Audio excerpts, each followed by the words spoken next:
वह अध्याय।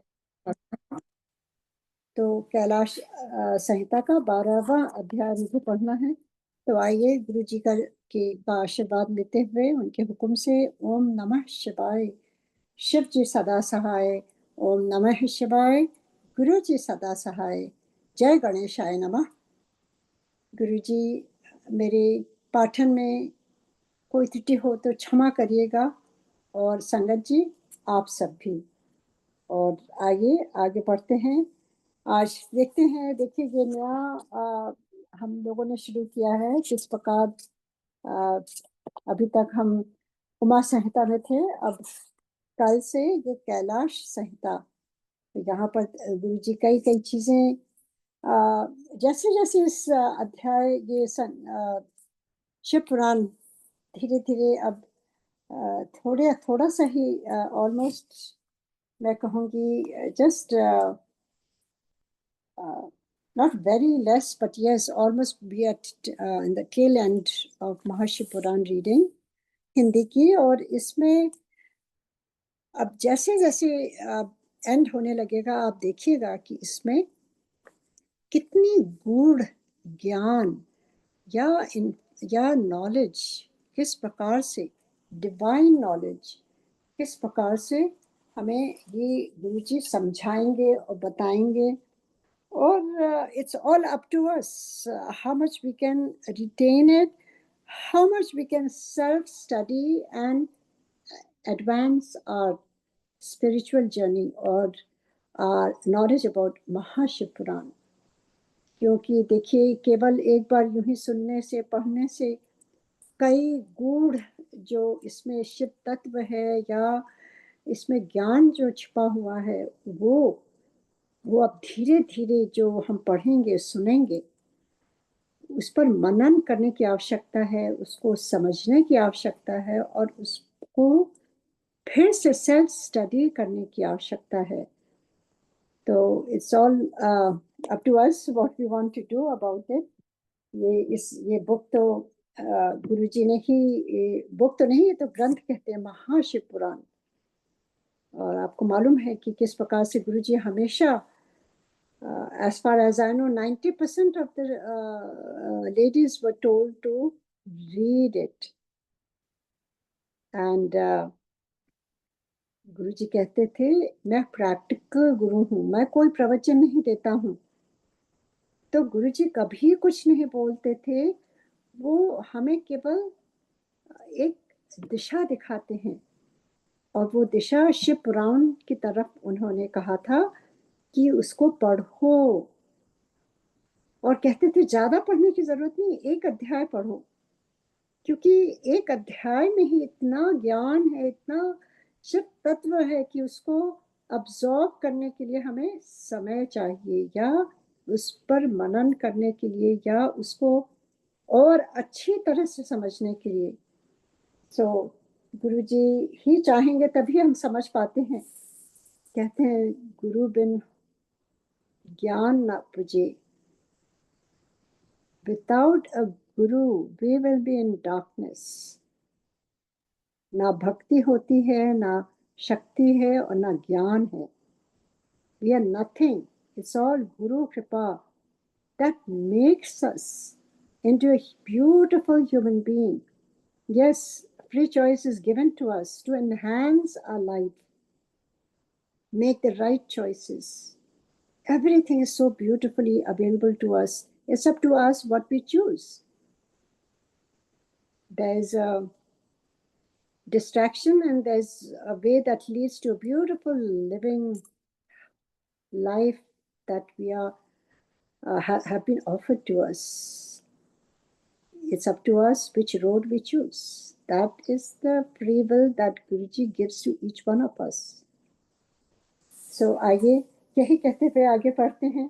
बहुत ही सुंदर ये अध्याय जो अब हम सब पढ़ेंगे और सुनेंगे, इस पर बस एक चीज मैं एक विनय प्रार्थना या रिक्वेस्ट जो मैं करना चाहती हूँ, ये है कि अपने सारे डिवाइसेस हटाकर, क्योंकि गुरु जी बार बार कहते थे ये जो डिवाइसेस है ना, ये तुम्हें डिस्ट्रैक्ट करती हैं, ये तुम इसको साथ लेके कोई ज्ञान नहीं पा सकते हो जब तक तुम उसमें अब्सॉर्ब होके मनन ना करो, ध्यान से सुनो ना। तो हर एक अध्याय में आता है ना, वो कहते हैं, चाहे वो सनत सनत कुमार जी हो, चाहे वो आ, वामदेव हो, या कोई भी हो, वो हमेशा कहते हैं कि ध्यान से सुनो। तो ध्यान कैसे कर सकते हैं हम? अपने फोन हाथ में लेकर के उसको स्क्रॉल करके तो नहीं समझ पाएंगे। तो if it's all up to us, as I said, if we want to absorb what Guruji wanted us to learn, this is a very important time that Guruji allots to us. With his presence, it can happen. तो आइए यही कहते हुए, आज 12वां अध्याय है कैलाश संहिता का। देखते हैं इसमें क्या क्या हमें गुरुजी समझाएंगे और बताएंगे और सिखाएंगे। जय गुरुजी। प्रणव के वाच्यार्थ रूप सदाशिव के स्वरूप का ध्यान, वर्ण आश्रम धर्म के पालन का महत्व, ज्ञानमयी पूजा, संन्यास के पूर्वांगभूत नामदी श्राद्ध एवं ब्रह्म यज्ञ आदि का वर्णन। श्री स्कंद ने कहा, आप सब जानते हैं कि किस प्रकार से ये श्री स्कंद कौन है। ये भी हमें अब तक तो मेरे ख्याल से जान जाना चाहिए कि ये कौन है। ये जो सनत कुमार और श्री नंद जी, और ये जो सनंदन, सनत कुमार, सनातन, सनत कुमार और सनानंदन, चार ये कुमार जो है, ये कौन है? अभी जैसे श्री स्कंद कुमार, स्कंद कुमार, तो ये कौन है? ये सारे इसको समझना चाहिए कि ये क्या हमें समझाना चाहते हैं। तो ये जो चार अभी आगे भी आएंगे, तब मैं इसके बारे में थोड़ा सा विवरण करूंगी। आगे बढ़ती हूँ।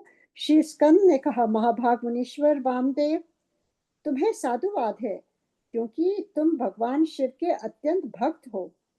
यहाँ स्कंद, श्री स्कंद देव कहते हैं वामदेव जी को कि तुम तो बहुत शिव के अत्यंत भक्त हो और शिव तत्व के ज्ञाताओं में सबसे श्रेष्ठ हो।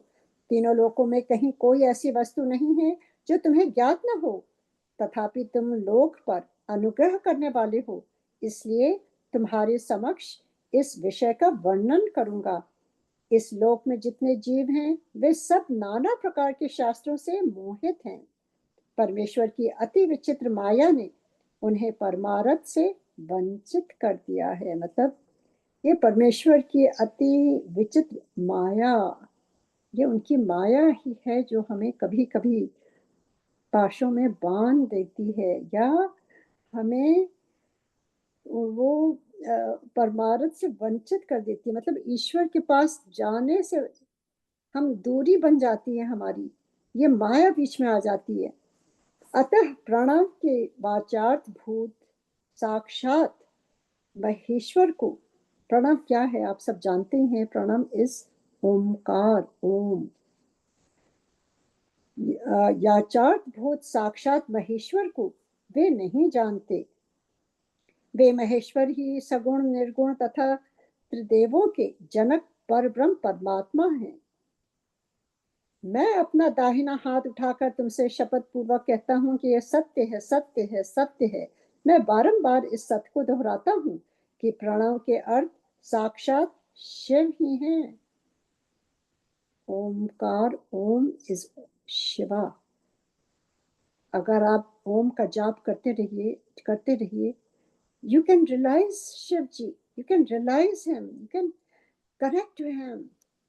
It is so strong and so powerful. You can try it yourself. मैं बारंबार इस सत्य को दोहराता हूं कि प्रणव के अर्थ साक्षात शिव ही हैं। श्रुतियों, स्मृति शास्त्रों, पुराणों तथा आगमों में प्रधानतया उन्हीं को प्रणव का वाच्यार्थ बताया गया है। जहां से मन सहित वाणी उस परमेश्वर को न पाकर लौट आती है, जिसके आनंद का अनुभव करने वाला पुरुष किसी से डरता नहीं। ये बहुत ही इंपॉर्टेंट है। जिसके आनंद का अनुभव करने वाला पुरुष, मतलब when we are in that bliss in joy, उस समय कहते हैं कि उसका अनुभव करने वाला पुरुष किसी से डरता नहीं. You are not fearful. And this is one of the signs when we move towards Guruji. Our journey leads to Guruji, or when we start getting closer to divinity, we are not scared of anything, not even death. Kyunki we have realized that divinity, we have experienced that bliss. मैं इसको फिर से पढ़ती हूँ, ध्यान से सुनिएगा. जहां से मन सहित वाणी उस परमेश्वर को न पाकर लौट आती है, जिसके आनंद का अनुभव करने वाला पुरुष किसी से डरता नहीं.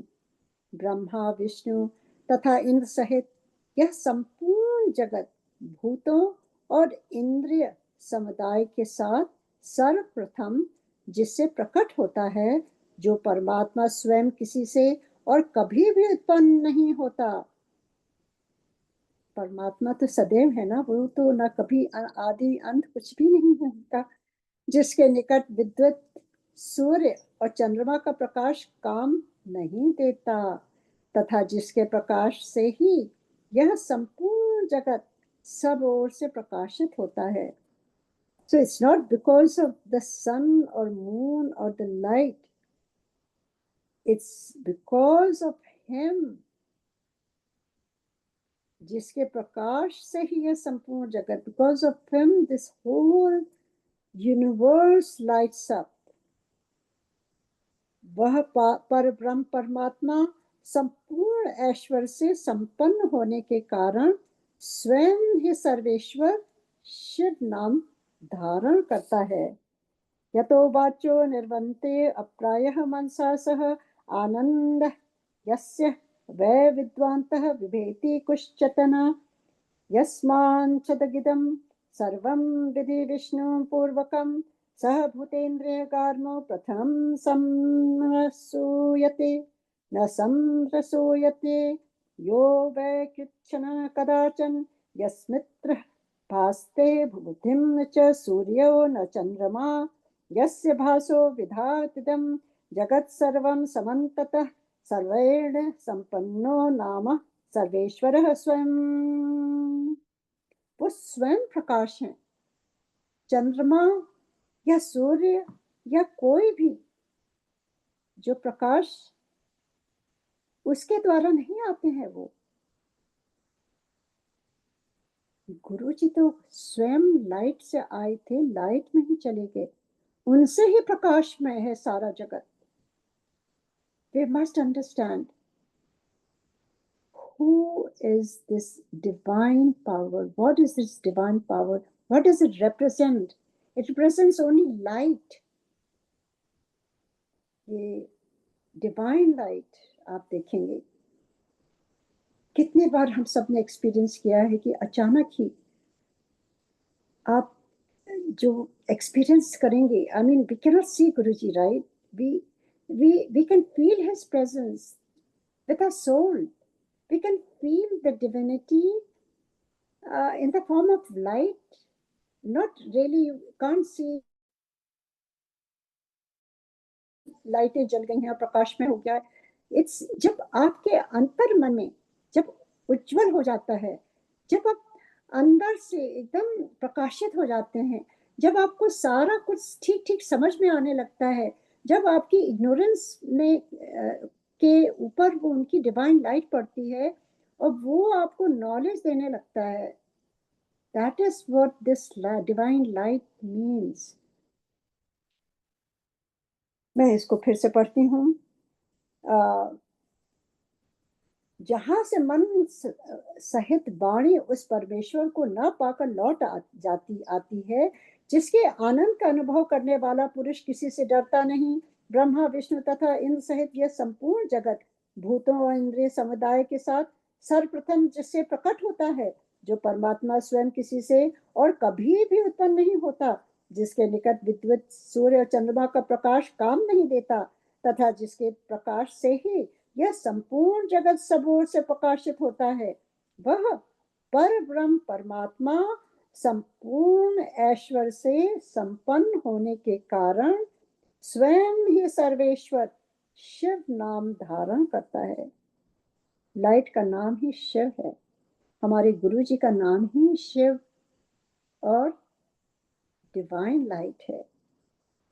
हृदय आकाश के भीतर विराजमान जो भगवान शंभु मुमुक्षु पुरुषों के ध्येय हैं, जो सर्वव्यापी प्रकाश आत्मा भास स्वरूप एवं चिन्मय हैं, जिन परम पुरुष की पराशक्ति शिवा भक्ति भाव से सुलभ मनोहरा निर्गुण अपने गुणों से ही निगुण और निष्कल है, उन परमेश्वर के 3 रूप हैं, स्थूल सूक्ष्म और इन दोनों से परे। मुने मुमुक्षु योगियों को नित्य क्रमशः उनके इन स्वरूपों का ध्यान करना चाहिए।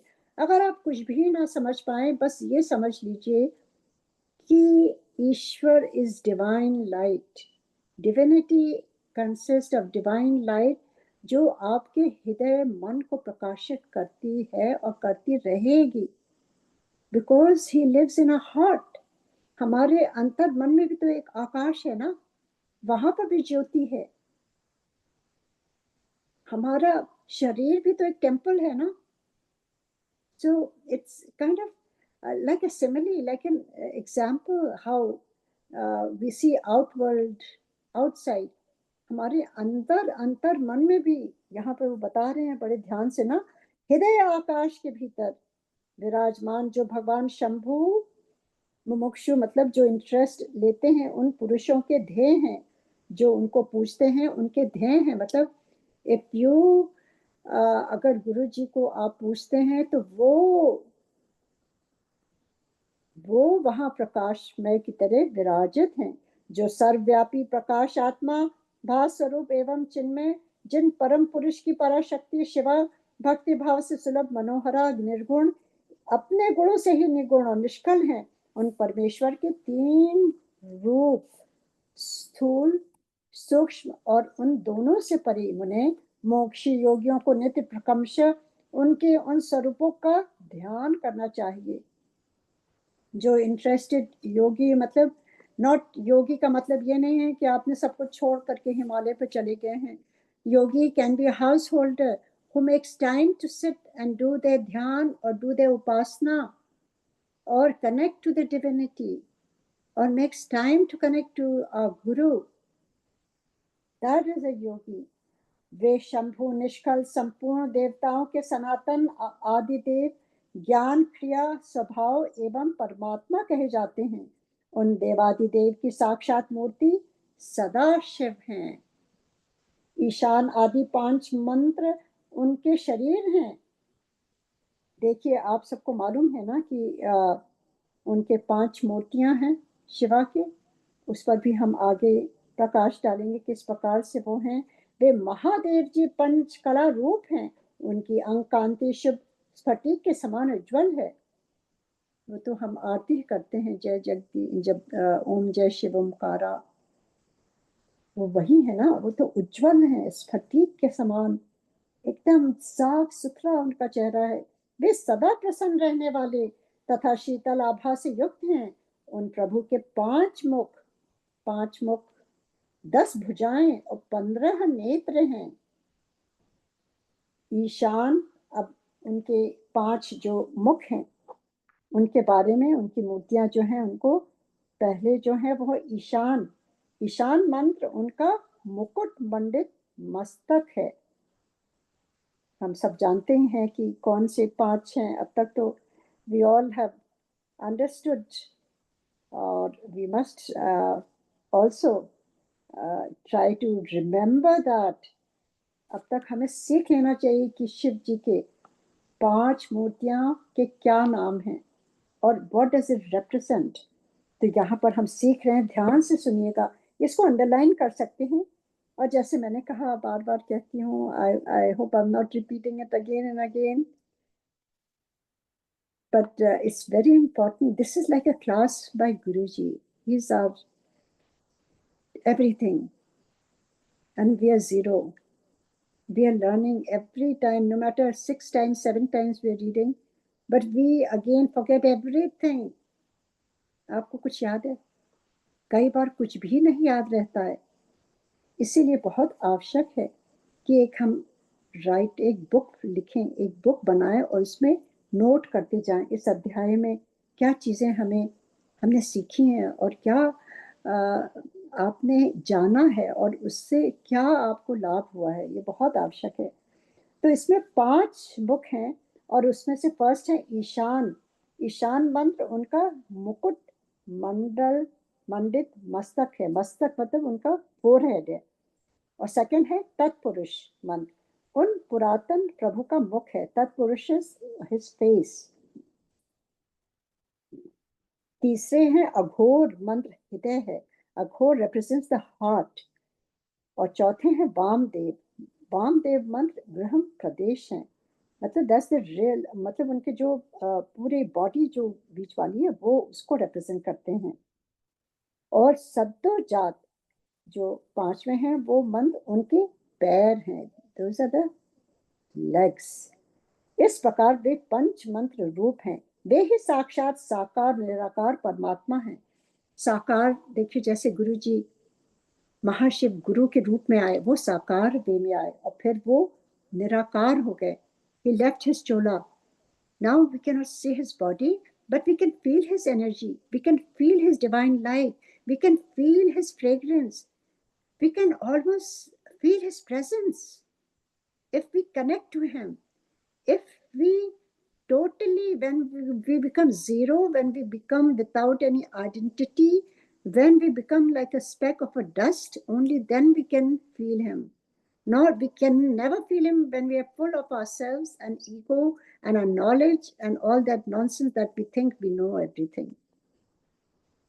When we become like a small child crying for him, only then he comes and holds us. Not when we are just going over glorifying ourselves कि हमें ये आता है, ये आता है. वो ईगो तो उससे तो दूर हो जाते हैं.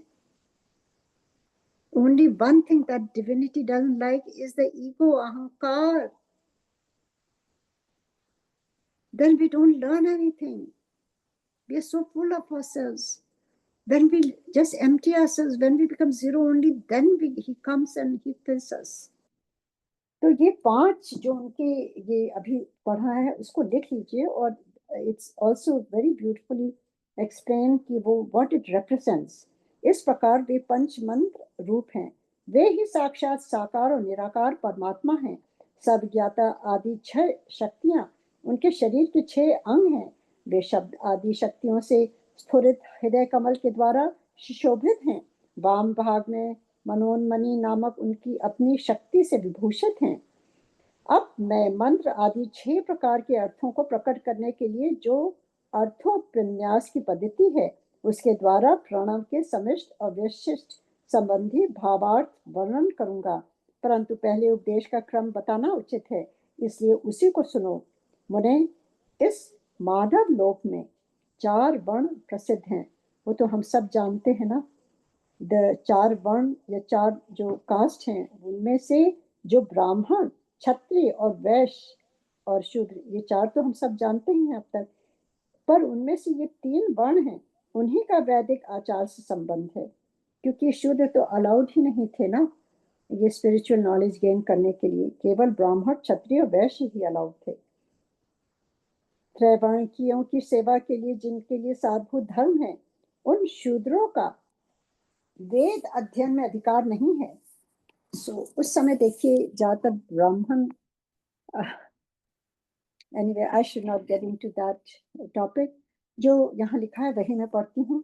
यदि सब त्रैवर्णिक अपने अपने आश्रम धर्म के पालन में हार्दिक अनुराग के साथ लगे हों तो उनका ही श्रुतियों और स्मृतियों में प्रतिपादित धर्म के अनुष्ठान में अधिकार है.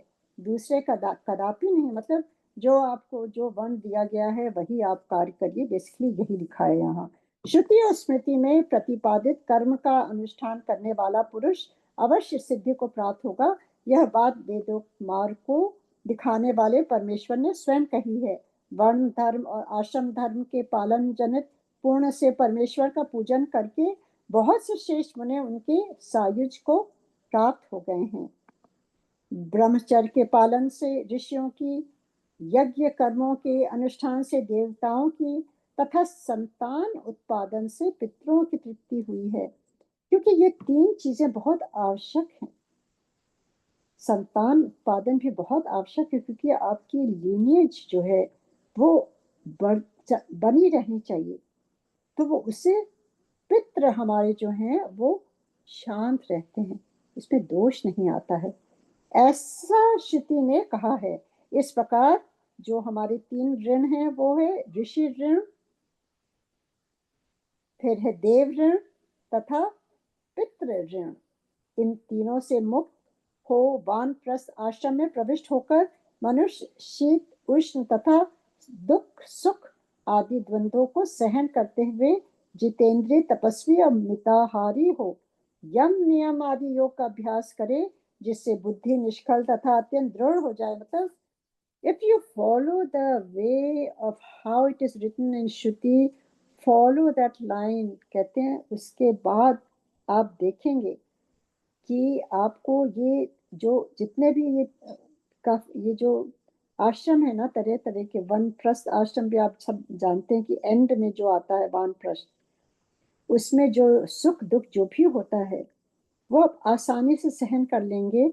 और आप अगर ये सब फॉलो करेंगे तो आप यम नियम आदि योग का अभ्यास करें, जिससे बुद्धि आपकी अत्यंत दृढ़ हो जाए। मतलब there is a way, they are saying that if you follow this way you will win over joy and sorrow, और जो मान अपमान जो भी है उससे आप परे ऊपर जा सकते हैं ये फॉलो करने में। इस प्रकार क्रमशः अभ्यास करके शुद्ध चित्त हुआ पुरुष संपूर्ण कर्मों का संन्यास कर दे।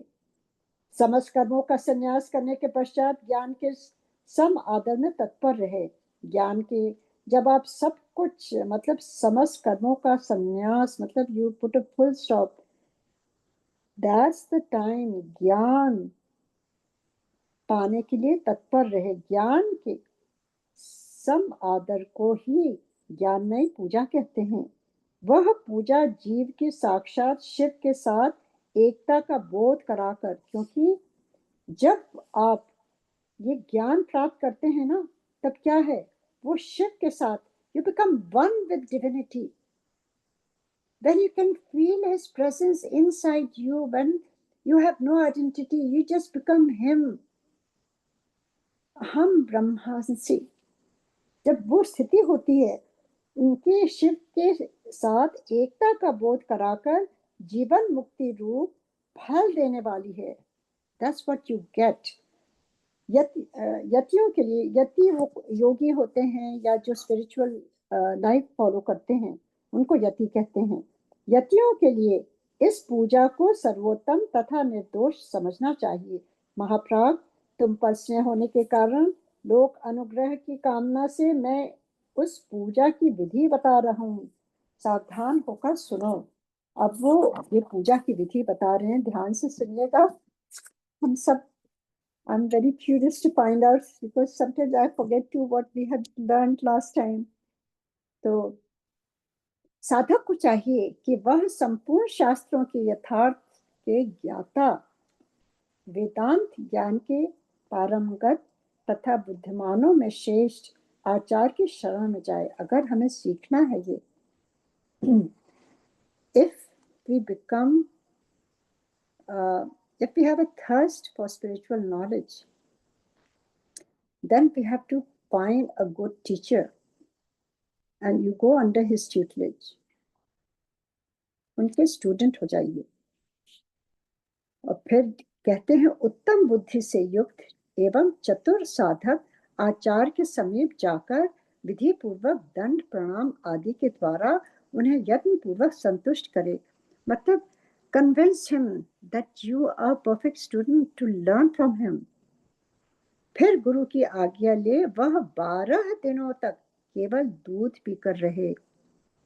अगर आपको स्टूडेंट बनना है, if you want to gain knowledge from a very very knowledgeable person, गुरु बनाएंगे आप उनको, तो आपको भी आपकी तंदुरुस्ती, आपके में शक्ति होनी चाहिए. तो उसके लिए कहते हैं कि वो 12 दिनों तक केवल दूध पीकर रहे. तदंतर शुक्ल पक्ष की चतुर्थी या दशमी को प्रातः काल विधिवत स्नान कर शुद्ध चित हुआ विद्वान साधक नित्य कर्म करके गुरु को बुलाकर शास्त्रोक्त विधि से नांदी श्राद्ध करे. अब नांदी श्राद्ध क्या है? नांदी श्राद्ध में विश्व देवों की संज्ञा सत्य और वसु बताई गई है. प्रथम देव श्राद्ध में नांदी मुख देवता ब्रह्मा विष्णु महेश कहे गए हैं. तो ये तीनों एक, मतलब देयर इज नो डिफरेंस. दूसरे ऋषि श्राद्ध में, मतलब ये तो नांदी श्राद्ध हो गए. प्रथम देव श्राद्ध में कहते हैं गुरु को बुला के नांदी श्राद्ध करें. नांदी श्राद्ध में विश्व देवों की संज्ञा सत्य और वसु बताई गई है. प्रथम देव श्राद्ध में और फिर देव श्राद्ध में नांदी मुख देवता ब्रह्मा विष्णु महेश कहे गए हैं. दूसरे ऋषि श्राद्ध में उन्हें ब्रह्म ऋषि, देव ऋषि तथा राज ऋषि कहा गया है. तीसरे देव श्राद्ध में उनकी वसु रुद्र और आदित्य संख्या बताई गई है.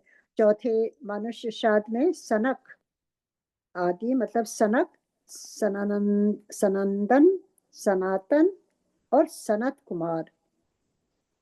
अब केवल ये पढ़ने से थोड़ा हमें समझना चाहिए कि ये चार कौन हैं? सनक, सनंदन, सनातन और सनत कुमार. अक्सर हम सनक कुमार या सनंत कुमार अक्सर हम सुनते हैं ना इसमें. तो हुआ दीज फोर. तो ये जो है, ये चार जो कुमार हैं इनको सनक आदि भी कहते हैं. सनक आदि ये चार, दे 4 ब्रदर्स. और ये बहुत रिवियर्ड सेजेस हमारे स्क्रिप्चर्स में हैं. And they are supposed to be considered the mind born, जो मानसिक रूप से ब्रह्मा जी के द्वारा उनकी उत्पत्ति हुई थी. They are known for their celibacy, deep spiritual knowledge, and role as teachers of spiritual wisdom. And they exist. They are the mind-born creator of God Brahma. They existing from the beginning of creation. ये मानस पुत्र हैं ब्रह्मा जी के. They are born from his will, from Brahma ji's will, rather than a physical union. और वो हमेशा ही young रहे हैं. हमेशा they are always appearing as children. Like चार कुमार होते हैं ना, full of knowledge. जैसे छोटे से एक नारद मुनि होते हैं ना, जैसे नारद मुनि जी को, तो वो चार जैसे हैं. And they are the first teachers of spiritual knowledge. They are not interested in worldly matters. वो केवल they are devoted उनका penance and the worship of God. They represent the 4 Vedas. Or also they are credited with writing of Sanat Kumar Samhita. तो ये इसको समझना चाहिए कि ये कौन थे ये चार. तो बस अब इसके बाद मैं आगे बढ़ती हूँ, नहीं तो बहुत समय लगेगा. आज काफी बड़ा है ये. तो इसमें ये जो चार यहाँ पर दिए गए हैं, ये जो नाम, चौथे मनुष्य श्राद्ध में सनक आदि 4 मुनीश्वर, ये जो 4 नाम लिए हैं, सनक, सनंदन, सनातन और सनत कुमार. तो ये जो चार मुनीश्वर ही नांदी मुख देवता हैं, यही हैं चार देवता उनके नांदी मुख। पांचवें भूत शाद में 5 महाभूत नेत्र आदि 11 इंद्रिय समूह तथा जरायुज आदि चतुर्विध प्राणी समुदाय नांदी मुख माने गए हैं। छठे प्रतिशाद में, मतलब जो पितृपक्ष शाद होता है, वो पिता, पितामह और प्रतिपितामह, ये 3 नांदी मुख देवता हैं। 7वें मातृशाद में माता, पितामही और प्रतिपामही, इन तीनों को नंदी मुख देवता बताया गया है। तथा 8वें आत्मशाद में आत्मा, पिता, पितामह और प्रतिपितामह, ये 4 नांदी मुख देवता कहे गए हैं। महात्मक शाद में महात्म्य, महापात और वृद्ध प्रताप में, ये 3 नांदी मुख देवता सब पत्नीक बताए गए हैं। प्रत्येक शाद में 2-2 ब्राह्मण करके जितने ब्राह्मण आवश्यक हो उनको आमंत्रित करें और स्वयं यत्न पूर्वक आचमन करके पवित्र हो उन ब्राह्मणों के पैर धोवें। उस समय इस प्रकार कहें, जो समस्त संपत्ति के प्राप्ति में कारण आई हुई आपत्ति के समूह को नष्ट करने के लिए धूम केतु अग्नि रूप तथा अपार संसार सागर से पार लगाने के लिए सेतु के समान हैं, तो ब्राह्मणों की चरण धूलियां मुझे पवित्र करें। Because when you ask for something you have to be very humble. अगर आपको गुरुजी से ब्लेसिंग लेनी है तो you have to be humble, यही समझाया जा रहा है। जो आपत्ति रूप घने अंधकार को दूर करने के लिए सूर्य अभीष्ट अर्थ को देने के लिए कामधेनु तथा समस्त तीर्थों के जल से पवित्र मूर्तियां हैं, वे ब्राह्मणों की चरण धूलियां मेरी रक्षा करें, रक्षा करें, रक्षा करें। जय गुरु जी। वो हम सब संगत की आप रक्षा करिए, हम सब आपके ही शरण में हैं। इस समय आप बस यही सोच के उनको प्रार्थना करिए। वो आत्मा, पिता, पितामह सब कुछ वही हैं। ऐसा कह पृथ्वी पर दंड की भांति पड़कर साष्टांग प्रणाम करें। तत्पश्चात पूर्वाधिमुख बैठकर भगवान शंकर के युगल चरणों बिंदु का चिंतन करते हुए दृढ़ता पूर्वक आसन ग्रहण करें। हाथ में पवित्री ले शुद्ध हो नूतन यज्ञोपवीत धारण कर 3 बार प्राणायाम करें। देखिए, पूजा करने से पहले भी पंडित जी प्राणायाम कराते हैं, क्योंकि आपकी श्वासों की शुद्धि बहुत आवश्यक है, क्योंकि श्वासों से ही सब कुछ हम टिके हुए हैं। अगर श्वास नहीं है तो क्या ये जीवन है? तो उसकी शुद्धि करके, जैसे हम बदन की, अपने देह की शुद्धि करते हैं स्नान करके, साबुन लगा करके, फिर कपड़ों की शुद्धि, शुद्ध कपड़े पहनते हैं, फिर उसके बाद हमें जो श्वास है जिसके कारण हमारा जीवन है उसकी भी शुद्धि प्राणायाम से करते हैं। तत्पश्चात पूर्वाधिमुख बैठकर शंकर भगवान के युगल चरणाविंदों का चिंतन करते हुए दृढ़ता पूर्वक आसन ग्रहण करें। हाथ में पवित्री ले शुद्ध हो नूतन यज्ञोपवीत धारण कर 3 बार प्राणायाम करें। तदंतर तिथि आदि का स्मरण करके इस तरह संकल्प करें, मेरे संन्यास का अंगभूत जो पहले विश्वदेव का पूजन, फिर देवादिदेव, अष्टविधि श्राद्ध तथा अंत में माता महाश्राद्ध है, उसे आप लोगों की आज्ञा लेकर मैं पार्वण की विधि से संपन्न करूंगा। ऐसा संकल्प करके आसन के लिए दक्षिण दिशा से आरंभ करके उत्तरोत्तर कुशों का त्याग करें। तत्पश्चात आचमन करके खड़ा हो वर्ण कर्म का आरंभ करें। अपने हाथ में पवित्री धारण करके 2 ब्राह्मणों के हाथों का स्पर्श करते हुए इस प्रकार कहें। अब ये 2 लाइन का है जो कहना है। विश्वदेवार्थ भवन्तो गुणे भवतन्यां नान्दी साधेशणं प्रसादनी। अर्थात इसका मतलब है, हम विश्वदेव शाद के लिए आप दोनों का वरण करते हैं, आप दोनों नांदी शाद में अपना समय देने की कृपा करें। इतना सभी शादों के ब्राह्मणों के लिए कहें। सर्वत्र ब्राह्मण वर्ण की विधि का यही कर्म है। इस प्रकार वर्ण का कार्य पूरा करके 10 मंडलों का निर्माण करें। उत्तर से आरंभ करके 10 मंडलों का अक्षत से पूजन करके उनमें क्रमशः ब्राह्मणों को स्थापित करें। फिर वर्ण उनके चरणों पर भी अक्षत आदि चढ़ाएं। मतलब देखिए, जो हमारे सनातन धर्म में जो ये मैं पढ़ रही हूँ, ये 10 मंडल जो हैं, इसका हम एक चित्र बनाते हैं ना पूजा में, एक चित्र बना करके और फिर उसमें हर ग्रह या मंडल जो हैं उनको स्थापित करते हैं, अक्षत वो अक्षत दे करके उसको स्थापित करते हैं। फिर उनके चरणों पर भी अक्षत आदि चढ़ाएं। तदंतर संबोधन पूर्वक विश्वदेव आदि नामों का उच्चारण करें और कुश पुष्प, कुश मतलब ये घास जो होती है कुश, और पुष्प तो फूल हुए, अक्षत चावल हुआ, एवं जल से इदम वहम पाद्यम कहकर पाद्य निवेदन करें, वो मतलब उनको दें प्रथम मंडल में, मतलब ये बताया जाए किस प्रकार से पूजा करनी चाहिए। इस प्रकार पाद्य आदि देकर स्वयं भी अपना पैर धो लें और उत्तराधिमुख हो आचमन करके एक एक शाद के लिए जो दो दो ब्राह्मण कल्पित हुए हैं उन सबको आसनों पर बिठाएं तथा यह कहें, विश्वदेव स्वरूपस्य ब्राह्मणस्य इदं मानस्यम्। विश्वदेव स्वरूप ब्राह्मण के लिए यह आसन समर्पित है, यह कह कुशासन दे स्वयं भी हाथ में कुश लेकर आसन पर स्थित हो जाएं। इसके बाद कहें, अस्मेदान्तिमुख शाब्दे विश्वे देवार्थः भवद्याम शरणं क्रियताम। इस नांदी मुख शाब्द में विश्व देव के लिए आप दोनों समय प्रदान करें। तदंतर प्रभातमा भवन्तु, आप दोनों ग्रहण करें, ऐसा कहें। फिर वे दोनों विशेष ब्राह्मण इस प्रकार उत्तर दें, प्रापुर्ध्यावयाव, हम दोनों ग्रहण करेंगे। इसके बाद यजमान उन श्रेष्ठ ब्राह्मणों से प्रार्थना करें, मेरे मनोरथ की पूर्ति हो, संकल्प सिद्धि हो, इसके लिए आप अनुग्रह करें।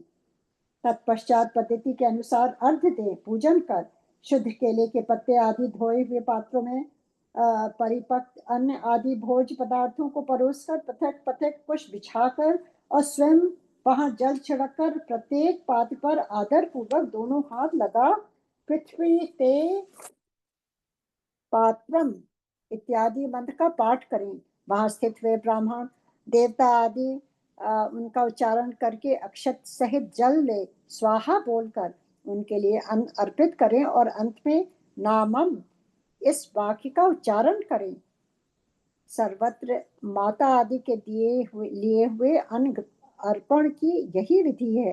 अंत में इस प्रकार प्रार्थना करें, यत्पाद पद्मस्मरणाद यस्यः नाम जप आदिप नून्यं कर्म भवेत पुण्यं तं वंदे सांबरीश्वरम्।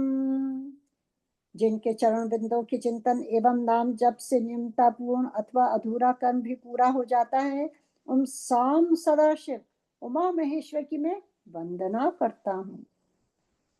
It's so beautiful. Basically, it shows how we uh, give ourselves to the divine, to divinity. How do we do that? By greeting them beautifully, by offering them, by become nothing, उनके चरणों को धो करके, उनको offer करके, अक्षत जो भी आपके पास फूल फल जो भी है, basically it's just devoting yourself, your services to the divine, or honoring them or inviting them. It's just very beautiful. मैं इसको फिर से एक बार पढ़ती हूँ, ये दो लाइन मुझे बहुत ही अच्छी लगी, जो हिंदी में जो अभी ये संस्कृत में पढ़ा था उसकी मीनिंग ही पढ़ देती हूँ। जिनके चरण बिंदों के चिंतन एवं नाम जप से अधूरा कर्म भी पूरा हो जाता है, उन साम सदाशिव उमा महेश्वर की मैं वंदना करता हूँ। So beautiful, such beautiful and powerful prayer. उसका पाठ करके कहें, ब्राह्मणों, मेरे द्वारा किया हुआ यह नांदी मुक्षाद यथोक्त रूप से परिपूर्ण हो, यह आप कहें। ऐसी प्रार्थना के साथ उन श्रेष्ठ ब्राह्मणों को प्रसन्न करके उनका आशीर्वाद लें और अपने हाथ में लिया हुआ जल छोड़ दें। फिर पृथ्वी पर दंड की भांति गिरकर प्रणाम करें और उठकर ब्राह्मणों से कहें, यह अन्न अमृत रूप हो। So beautiful.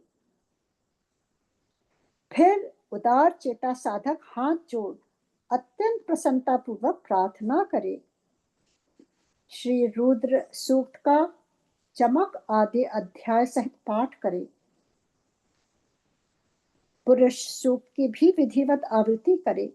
मन में भगवान सदाशिव का ध्यान करते हुए ईशानः सर्व विद्यानाम इत्यादि 5 मंत्रों का जप करें।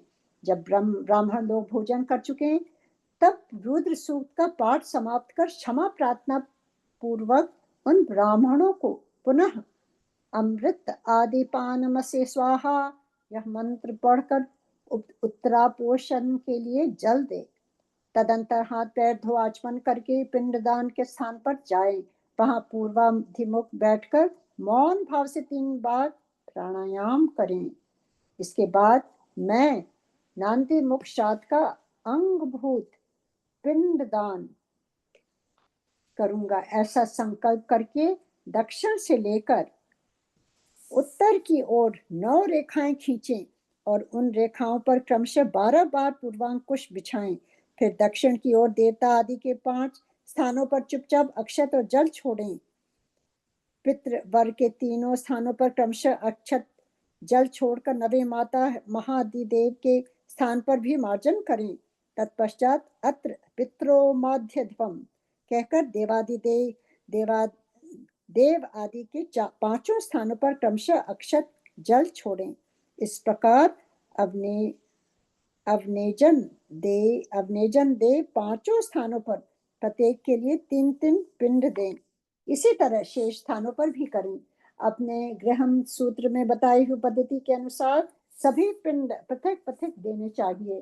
फिर पितरों के सागुण के लिए जल अक्षत अर्पित करें। तत्पश्चात अपने हृदय कमल में सदा शिव देव का ध्यान करें और पूर्वोक्त यत् पादम स्मरतात इत्यादि श्लोक का पुनः पाठ करके ब्राह्मणों को नमस्कार पूर्वक यथाशक्ति दक्षिणा दे। मतलब पूजा जब संपन्न होती है तो फिर जो ब्राह्मण आते हैं उनको हम कुछ तो देते हैं ना, यथाशक्ति के समान के हिसाब से हम उनको दक्षिणा देते हैं।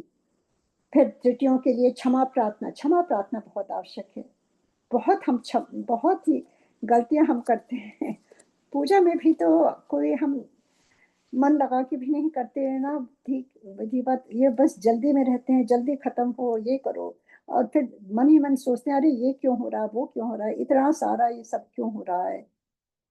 उसके लिए हमें क्षमा प्रार्थना बहुत आवश्यक है। हमें क्षमा प्रार्थना करके देवता पितरों का विसर्जन करें। पिंडों का उत्सर्ग करके उन्हें गौओं को खाने के लिए दे दें। जो भी आपका पूजा की जो जो चीजें हैं वो, यहाँ पे तो गाय मिलती नहीं है यूएस में, तो हम क्या करते हैं कि बाहर चिड़ियों के लिए बाहर छोड़ देते हैं और फिर वो चिड़ियों का झुंड आता है और खा के चला जाता है, उसी से हमें तृप्ति हो जाती है। और फिर उसके बाद स्वजनों के साथ आप भोजन करें। ये सारी आप पूजा करके फिर सबको ब्राह्मणों को दे करके उनको भोजन करा के फिर हम सब बैठ करके घर के लोग भोजन करते हैं। दूसरे दिन प्रातः काल उठकर शुद्धि बुद्धि वाला साधक उपवास पूर्वक व्रत रखे। कांख और उपस्थ के बालों को छोड़कर शेष सभी बाल मुड़वा दें, परंतु शिखा के साथ 8 बाल अवश्य बचा लें। फिर स्नान करके धुले वस्त्र पहनकर शुद्ध हो 2 बार आचमन करके मौन हो विधिवत भस्म धारण करें। पुण्यावाचन करके उससे अपने आप का पोषण कर बाहर भीतर से शुद्ध हो। होम द्रव्य आचार की दक्षिणा के द्रव्य को छोड़कर शेष सभी द्रव्य महेशार्पण बुद्धि से ब्राह्मण विशेषतः शिव भक्तों को बांट दे। तदंतर गुरु रूपधारी शिव के लिए वस्त्र आदि की दक्षिणा दे। पृथ्वी पर दंडवत प्रणाम करके डोरा कौपिन वस्त्र तथा दंड आदि जो धोकर पवित्र किए गए हैं धारण करें। तदंतर होम द्रव्य और समिधा आदि लेकर समुद्र या नदी के तट पर, पर्वत पर, विश्वविद्यालय में, वन में आदि गौशाला में किसी उत्तम स्थान का विचार करके वहां बैठ जाएं। आचमन करके पहले मानसिक जप करें। फिर ओम नमः ब्रह्मणे इस मंत्र का 3 बार जप करके अग्ने मिथ्ये पुरोहितम इस मंत्र का पाठ करें।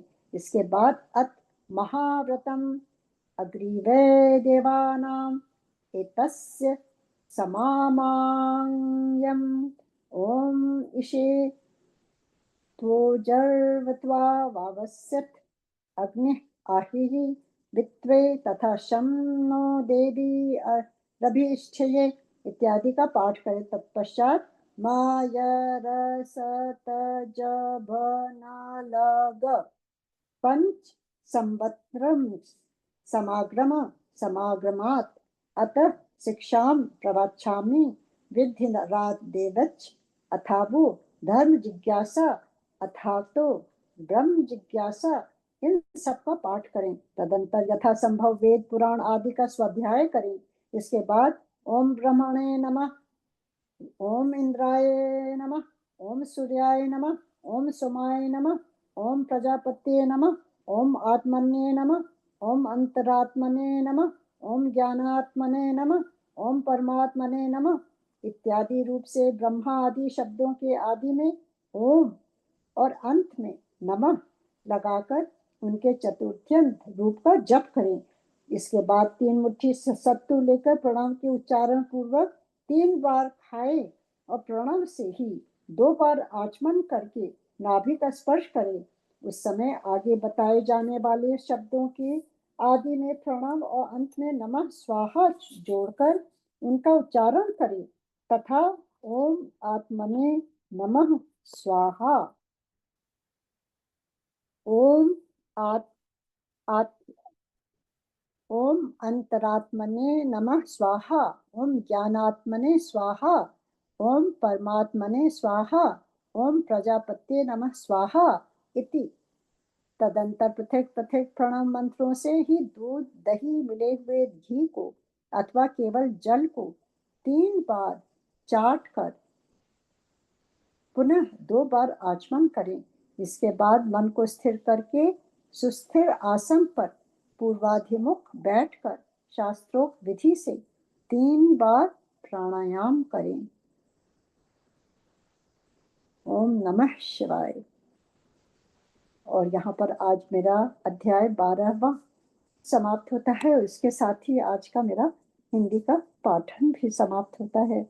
गुरुजी, मेरे से बहुत त्रुटियां हुई होंगी, मुझे मालूम है गुरुजी, आप क्षमा करिएगा। ना मुझे कोई उच्चारण में स्पष्ट होता है, ना तो मेरी कोई समझ है। जितना आप समझाते हैं, जो हमारी क्षमता होती है वही हम उसको समझ पाते हैं और जितना आप देते हैं वही हम ग्रहण कर पाते हैं। गुरुजी, बहुत बहुत आपका धन्यवाद गुरुजी। और एक बात मुझे ये समझ में आई है कि भाव हो तो सब कुछ है। अगर हम भाव से अपने ईश को एक, चाहे वो एक पत्ती भी हम अर्पण करें तो वो उसको ग्रहण कर लेते हैं। और अगर भावहीन होकर के हम चाहे इतने सारा कुछ इकट्ठा करें, क्या वो ग्रहण करेंगे? ये सब अपने भाव की बात है। आप किस भाव से पूजा पाठ करते हैं, किस उद्देश्य से करते हैं? क्या भगवान को खुश करने के लिए या उनके प्रेम वश आप करते हैं, या कुछ पाने के लिए करते हैं, या अपने को संवारने के लिए करते हैं? कि जो त्रुटियां हुई हैं उसको क्षमा करें। So all that depends on us and God. जो डिविनिटी है वो तो केवल क्षमा ही करते हैं, करते रहे हैं, करते हैं, करते रहेंगे, क्योंकि हम उन्हीं के संतान हैं, उन्हीं से आए हैं। और किस प्रकार से जो यहाँ पर जो बार बार आता है कि 3 बार प्राणायाम करना, मतलब अपने श्वासों को शुद्धि करना बहुत आवश्यकता है। बार बार ये आया है, तो ये बहुत आवश्यक है हमें समझना कि हमारी श्वासें, जैसे हम पूजा में सब चीज स्वच्छ रखते हैं ना, जो स्थान होता है उसको हम पहले अच्छी तरह उसको पोंछते हैं, धोते हैं, उसको सुंदर बनाते हैं, वहाँ हम कुछ रखते हैं, फूल सजाते हैं, मूर्ति रखते हैं, नया कपड़ा बिछाते हैं, फल फूल जो भी है अपने हिसाब से चढ़ाते हैं वहाँ पर, अच्छे धुले हुए कपड़े पहनते हैं, स्नान करते हैं।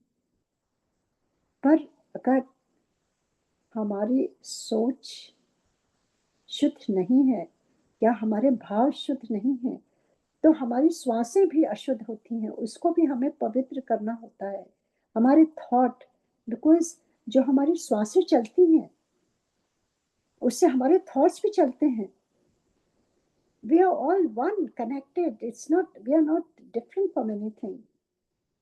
सो बहुत आवश्यक है कि हमें अपनी श्वासों को जब हम शुद्ध करते हैं, we get closer to the divine. That is the only way how we can feel the presence, we can feel that beautiful, I would say, जो श्वासों के द्वारा जो हमारे अंदर बाहर जो श्वास आती हैं, we can feel that breath, which is so pure, it is so cold in the sense that इतनी शीतल और एकदम शांत भी, एक लय के हिसाब से अगर आप अपनी श्वासों को, जब आप एकदम शांत होते हैं, आप देखिएगा there is a rhythm to our breathing.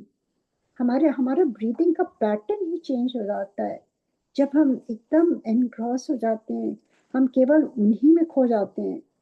We can see how beautifully we start breathing, very shallow breathing, sorry very deep breathing. और जब उत्तेजित होते हैं, जब हम गुस्से में होते हैं, जब अपने आपे से बाहर होते हैं, तब देखिए कितनी जल्दी जल्दी हम ब्रीथ करते हैं, हमारा ब्रेथ से फर्क पड़ता है।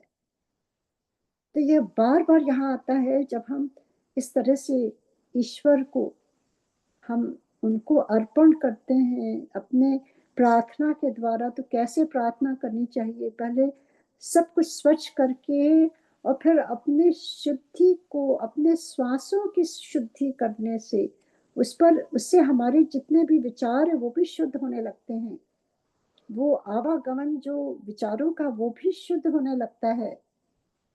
जब तक वो नहीं होगा सब कुछ व्यर्थ है करना। तो ये एंड भी उसी से होता है कि हमें एंड में वो कहते हैं कि जब इसके बाद मन को स्थिर करके, जब तक मन को स्थिर नहीं करेंगे कुछ भी नहीं फायदा होता है। मन को जब हम एकाग्रचित्त उनके चरणों में अर्पण करते हैं, कहते हैं मन को स्थिर करके सुस्थिर आसन पर पूर्वाधिमुख, पूर्व की ओर मुख करके जब बैठ करके शास्त्रोक्त विधि से 3 बार प्राणायाम करें। तो शुरू में प्राणायाम का आता है और ये एंड भी हम प्राणायाम से करें। हमारी प्रार्थना स्वीकार करते हैं प्रभु। जब हमारे वो भाव होते हैं, जब हम समझते हैं किस प्रकार से हमारा ये श्वासों का आवागमन, उससे हमारा मन कैसे हम उसको सुस्थिर कर सकते हैं। We are the master of our thought process through our breathing, through our rhythmic breathing. जो प्राणों से हम प्राणायाम से उसको सुस्थिर कर सकते हैं, उसको शुद्ध कर सकते हैं। That free choice has been given to us. Everything we know, everything exists, everybody knows, we all are very smart, we know what is good for us. Only thing is implementing in our life in a very disciplined manner. गुरु जी तो बहुत discipline थे, गुरु जी सब कुछ एक discipline way में करवाते थे। There was always organized way, कुछ भी इधर उधर नहीं होता था, एकदम शांति से सब कुछ होता था गुरु जी के दरबार में। कभी हैपहैज़र्ड नहीं देखा। Everything was to the dot. इतने बजे बैठना होगा, इतने बजे हमें सुनना होगा, इतने बजे हमें मेडिटेशन से उठाते थे गुरुजी, कितने बजे हमें लंगर मिलता था, कितने बजे हमें वहां से गुरुजी प्रस्थान करवाते थे घर, और कहते थे कि टाइम से आया करो, क्योंकि कई लोग केवल लंगर से थोड़ी देर पहले ही आते थे। गुरु जी कहते थे समय से आया करो, क्योंकि ये हमारा क्लास है जो guru ji can work on us, his blessings. If we are not there we miss out on our blessings. ऐसे ही सत्संग में समय से पहले पहुंच जाना चाहिए, क्योंकि आपका मन शांत नहीं होता है, उसमें समय लगता है उसको शांत करने में। आप आंख बंद करके जब आप शब्द बानी सुनने लगते हैं, धीरे धीरे धीरे टाइम दो होता है शांत करने के लिए।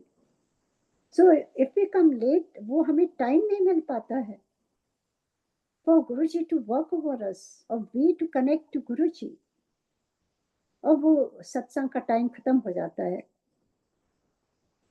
So all these, whatever we have read, this is a way how we can connect to divinity, and which way we can, whatever works for you. I mean, this process, don't take it literally every detail, because I don't think so we can do that at this age. But it is like it signifies something. जैसे प्राणों का ये प्राणायाम 3 बार करते हैं, it applies even today. वो तो हमेशा ही रहेगा, क्योंकि प्राणों से ही सब कुछ है, प्राणायाम से ही सब कुछ है, श्वासों से ही हम हैं। इसको शुद्ध करना तो हमारा धर्म है, जो हमें प्राण दिए गए हैं उसकी देखभाल करना हमारे ऊपर है। That is a free will. चाहे हम गुस्से में उसको अपना पूरा खर्च कर दें, क्योंकि कहते हैं ना, गिने चुने ही श्वास दिए के जाते हैं। when we are sent on this earth, it is up to us how we utilize those। सिमरन में, ध्यान में यूटिलाइज कर सकते हो, या गुस्से में अपशब्द बोल करके तेज तेज श्वासों से, जब गुस्से में होते हैं कितनी तेज हमारी श्वास चलती है, इतने तेज तेज से हम बोलने लगते हैं, वी बिकम ब्रेथलेस। उस पर खर्च करना है कि सिमरन में खर्च करना है। That free choice is given to us. We have to choose. So यही कहते हुए आज मैं आप सबसे विनती करती हूँ कि ये चॉइस पर थोड़ा विचार करें और कैसे करने हैं, क्योंकि guru ji is available for us. It's up to us how we can maximize that experience to our full capacity, to our benefit. So गुरु जी कहते थे ना, मैं तो देने दार बैठा हुआ, तुम लेने वाले तो बनो। So let's work on that. और बहुत बहुत गुरु जी को धन्यवाद इस जीवन में अपना दर्शन देने के लिए और अपनी अनुभूतियां देने के लिए। और अभी भी हर समय उनकी अनुभूतियां होती हैं, किस प्रकार होती हैं वो किसी और दिन बताऊंगी। और आप सबको बहुत बहुत गुरु जी की हम सब पर कृपा बनी रहे, और गुरु जी हम सबको यूं ही अपना आशीर्वाद देते रहें और हमें बख्श करते रहें। और ये शिव पुराण के द्वारा हमारे जितने भी गलत कर्म हैं वो भी सब नष्ट करते हैं गुरु जी, उसको ध्वंस करते हैं, उसको जला देते हैं केवल सुनने मात्र से ही। इससे अच्छा समय हो ही नहीं सकता है। So thank you Guru ji for that, thank you. और we'll meet tomorrow, we'll go forward tomorrow about this। और अब हम मंत्र जाप करते हैं और फिर गुरु जी की आरती। Thank you so much. जय गुरु जी।